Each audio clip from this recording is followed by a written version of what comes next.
Take a look at the little gallery of photos behind me, all 6 living U.S. presidents. And as you look into each of their eyes, what's your gut reaction?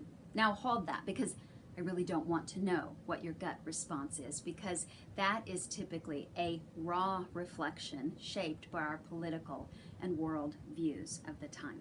What I'm interested in talking about today is our heart response to the Oval Office. How would God want us as Christ followers to engage in the current political dialogue? Paul has a little something to say about that in Romans chapter 13, verses 1 and 2. Every person is to be in subjection to the governing authorities. For there is no authority except from God, and those which exist are established by God. Therefore, whoever resists authority has opposed the ordinance of God. God calls us to respect and honor all of those whom he places in authority over us, not because of who they are or what they do, but because of who he is and what he has done. On the day of Jesus' crucifixion, he had an interesting exchange with Pontius Pilate, one of the most powerful men of the time. In John 19, starting at verse 9, Pilate said to Jesus, "Where are you from?" But Jesus gave him no answer. So Pilate said to him, "You do not speak to me? Do you not know that I have authority to release you, and I have authority to crucify you?" Jesus answered, "You would have no authority over me unless it had been given you from above." Did you hear that? All authority on earth is ordained by God. Now, that does not mean that all authorities whom he places over us are godly people who reflect his holiness. But what it does mean is that when we disrespect his authorities, we are actually dishonoring, even disobeying him. A little hard to swallow right now, isn't it? But I am learning that as we start to see authority through God's eyes, have a little bit of peace and hope and endurance to persevere through the current political climate.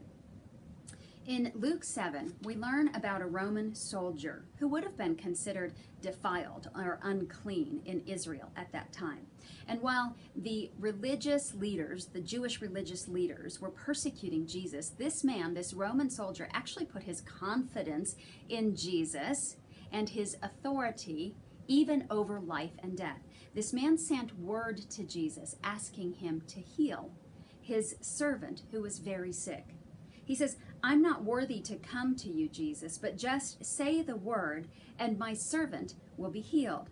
For I also am a man placed under authority, with soldiers under me. And I say to this one, 'Go,' and he goes. And to another, 'Come,' and he comes. And to my slave, 'Do this,' and he does it." This man got it, just as he had been given the authority to command others underneath him. He knew that Jesus had been given the authority over all creation underneath him, including life and death. Jesus healed his servant, and then he said this about this Roman soldier: "I say to you, not even in Israel have I found such great faith." How great is your faith in our God and his authority? Enough to respect those who he has placed in authority over us, even in the Oval Office? If you're struggling with that, let me add one more picture to our gallery. And one more word from Paul, from Titus chapter 3, verse 1. "Remind them to be subject to rulers, to authorities, to be obedient, to be ready for every good deed, to malign no one, to be peaceable, gentle, showing every consideration for all men." A little something to chew on this week. Thanks for joining us in the deep end. We'll see you next Wednesday.